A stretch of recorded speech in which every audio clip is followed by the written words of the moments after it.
मैं चूंकि जतारा का रहने वाला हूं, हमने वहां दिए नहीं देखो कि विधायक होत का है, विधायक के पावर का है तो होते हैं और जनता को का सुविधाएं दवा सकत कछु पतो ही नहीं लगो कि का करे थे का नहीं करते। कौनों विधायक ने आज तक जतारा विधानसभा में जा नहीं सोची कि जय तैसे जनता कछु कृषि योग्य जमीन नहीं है, सिंचाई के साधन नहीं है, तो कोई सिंचाई का साधन अच्छे से कर दें, कृषि के लाने कोई अच्छी सुविधाएं ला दें, या कोई उद्योग ला दें, या फिर कोई ऐसी कोई खनिज संबंधी कोई उद्योग ला दें तो जनता बाहर ना जाए। अब दिल्ली पंजाब भगत है जनता, और तैसे मजदूरी करके खा रही है, अपनी जनता पल रही है, भूखों मर रही है। जा मात बताएं आप तो क्षेत्रीय नेता ने कभी जा नहीं सोचो कि इस जनता को हम कैसे यहाँ पर रोक सकते हैं, रोजगार कैसे दे सकते हैं।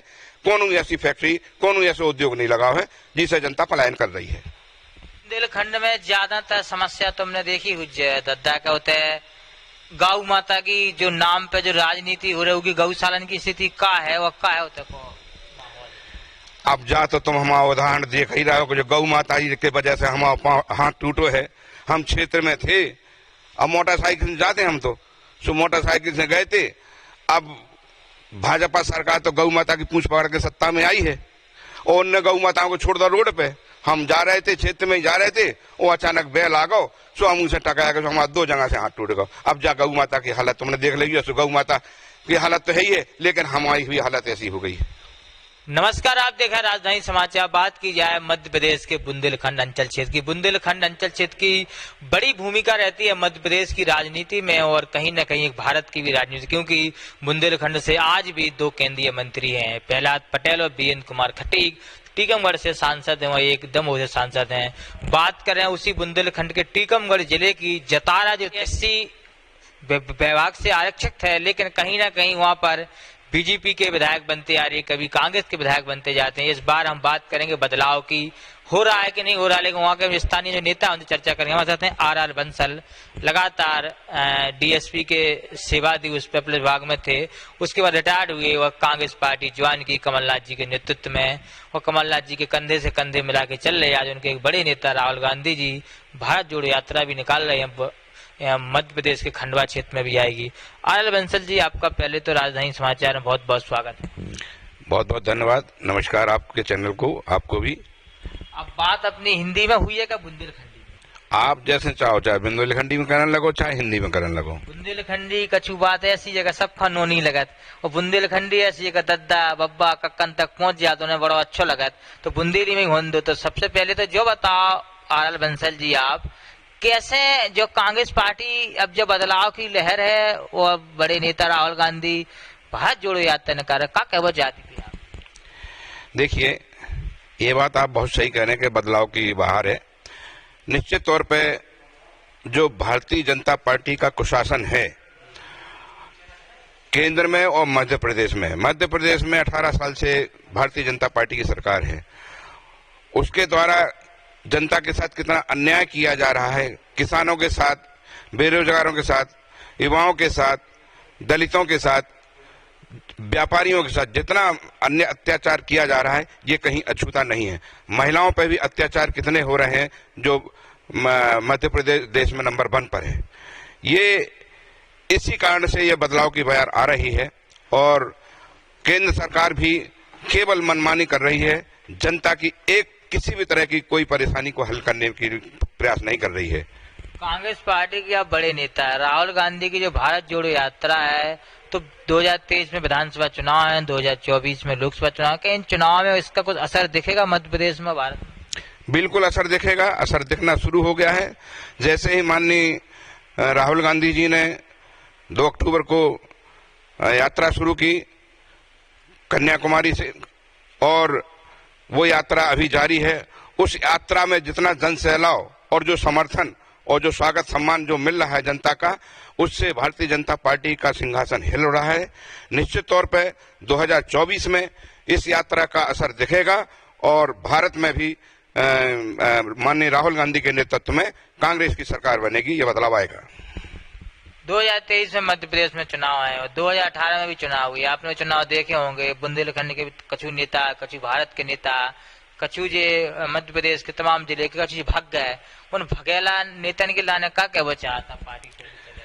देखो, भगेला नेता तो ऐसे हैं, वोट तो जनता ने हमारे कांग्रेस पार्टी को दाव तो, लेकिन अब भगेला नेता हैं, बेईमान थे और बिकाऊ थे, सो चले गए, बिक गए। अब 2023 में उनको पता लग जाए, बिकाऊ को नहीं रहने उनको, ना घर के ना घाट के, उन्हें कहूं के नहीं रहने हैं। और निश्चित तौर पे इसका बदला 2023 में स्पष्ट तौर पे जनता उनको देगी।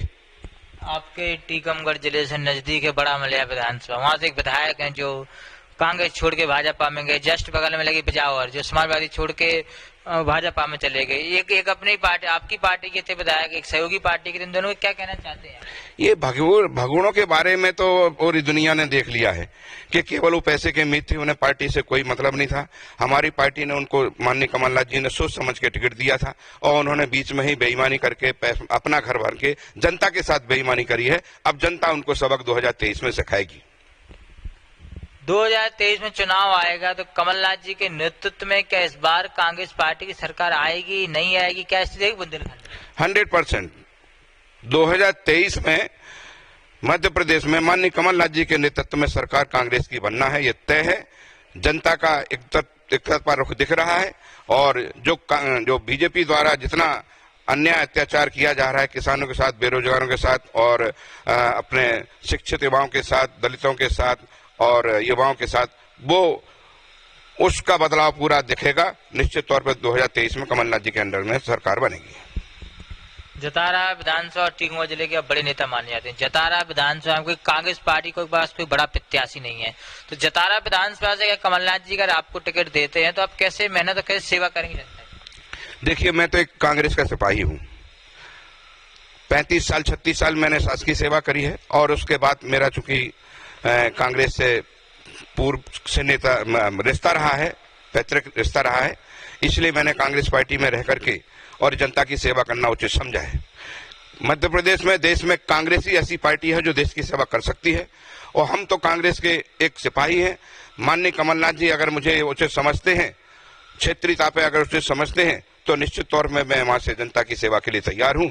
बाकी पार्टी के नेतृत्व में मेरा ऐसा कोई वो निश्चित नहीं है कि मैं ही लड़ूं, लेकिन पार्टी अगर मुझे उचित समझेगी तो मैं कांग्रेस से जनता की सेवा करने के लिए तैयार हूं। स्थानीय मुद्दे बड़े ज्यादा हैं। जतारा विधानसभा का जब लोग बाहर कमाने खाने जाते हैं, कोई फैक्ट्री नहीं है, रोजगार नहीं है। इधर अपने झांसी से लगी हुई विधानसभा साथ में, कैसे देखते हैं? क्यों अभी क्षेत्र के विधायक भी हैं वहाँ, मंत्री भी रहे मध्य प्रदेश शासन में, क्यों विकास नहीं हुआ क्षेत्र का? अभी तक मैं चूंकि जतारा का रहने वाला हूं, हमने वहां दिए नहीं देखो कि विधायक होत का है, विधायक के पावर का है तो होते हैं और जनता को का सुविधाएं दबा सकत, कछु पतो ही नहीं लगो कि का करे थे का नहीं करते। कोनो विधायक ने आज तक जतारा विधानसभा में जा नहीं सोची कि जैसे जनता कछु कृषि योग्य जमीन नहीं है, सिंचाई के साधन नहीं है, तो कोई सिंचाई का साधन अच्छे से कर दें, कृषि के लाने कोई अच्छी सुविधाएं ला दें या कोई उद्योग ला दें या फिर कोई ऐसी कोई खनिज संबंधी कोई उद्योग ला दें तो जनता बाहर ना जाए। अब दिल्ली पंजाब भगत है जनता, वो तैसे मजदूरी करके खा रही है, अपनी जनता पल रही है, भूखों मर रही है। जा मात बताएं आप तो क्षेत्रीय नेता ने कभी जा नहीं सोचो कि इस जनता को हम कैसे यहाँ पर रोक सकते हैं, रोजगार कैसे दे सकते हैं। कोनो ऐसी फैक्ट्री, कोनो ऐसा उद्योग नहीं लगा है जिससे जनता पलायन कर रही है। वही जतारा क्षेत्र से, वही टीकमगढ़ छतरपुर लोकसभा सांसद जी भी हैं, वे केंद्रीय मंत्री हैं, कछु उनने ऐसा काम करो जो आप गिनवा सकें? आपकी नजर में होगा, सबको मालूम है, मुझे तो नहीं लगता है। मैं तो बताऊंगा आपको, 64 साल की मेरी उम्र हो गई, मुझे आज तक और अभी जो वर्तमान में है कभी कोई ऐसा उद्योग नहीं दिखा कि जतारा क्षेत्र के, टीकमगढ़ क्षेत्र के, बुंदेलखंड क्षेत्र की जनता को पलायन से रोका जा सके। अब तक कौन ऐसा उद्योग नहीं उतरने लगू है और न इनके दिमाग में है। केवल कांग्रेस सरकार इनके संबंध में सोचती है और 2023 में अगर 2023 में मध्य प्रदेश में कांग्रेस की सरकार बनती है, निश्चित तौर पे देख लीजिए कि बिल्कुल जो गरीब बाहर ना जाए, उतई उद्योग मिलेगा, उतई मजदूरी मिले और अपने घर रोटी खे है। वो बुंदेलखंड में ज्यादातर समस्या तुमने देखी हुई दद्दा का होता है, गौ माता की जो नाम पे जो राजनीति हो रही होगी, गौशालन की स्थिति का है वह का है होता को? अब जा तो तुम हमारा उदाहरण देख ही रहे हो कि जो गौ माता जी के वजह से हमारा हाथ टूटो है। हम क्षेत्र में थे, अब मोटरसाइकिल से जाते हम तो मोटरसाइकिल से गए थे। अब भाजपा सरकार तो गौ माता की पूंछ पकड़ के सत्ता में आई है और उनने गौ माताओं को छोड़ दिया रोड पे। हम जा रहे थे, क्षेत्र में जा रहे थे, वो अचानक बैल आ गो, सो हम उनसे टकरा गए, हमारा 2 जगह से हाथ टूट गया। अब जा गौ माता की हालत तुमने देख ली है। सो गौ माता की हालत तो है ही है, लेकिन हमारी हुई हालत ऐसी हो गई है। कमलनाथ ने गौशाला बनाई थी, सुचारू रूप से चल रही क्या नहीं चल रही क्षेत्र में? बिल्कुल नहीं चल रही है। गौ माता बिल्कुल रोडों पे फिर रही हैं, उजार कर रही हैं, उनकी कोई पूछ नहीं है। गौशालाएं खाली डरी हैं, उनकी कोई पता नहीं उनको पैसा कहाँ जा रहा हो कहाँ नहीं जा रहा हो। भ्रष्टाचार की भेंट चढ़ गई है। बाकी गौशाला उन्होंने बना दी थी माननीय कमलनाथ जी ने, और 2023 में गौशाला पुनः वही अच्छी तरह से चलेंगी और बहुत अच्छी गौ माता उसमें रहेंगी और उनका उपयोग होगा, ये हमारे कहना है।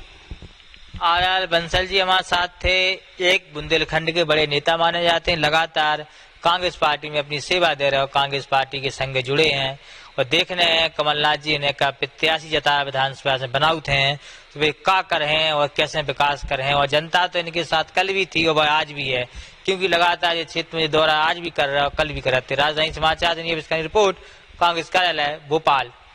Subscribe now and press the bell icon. Never miss an update.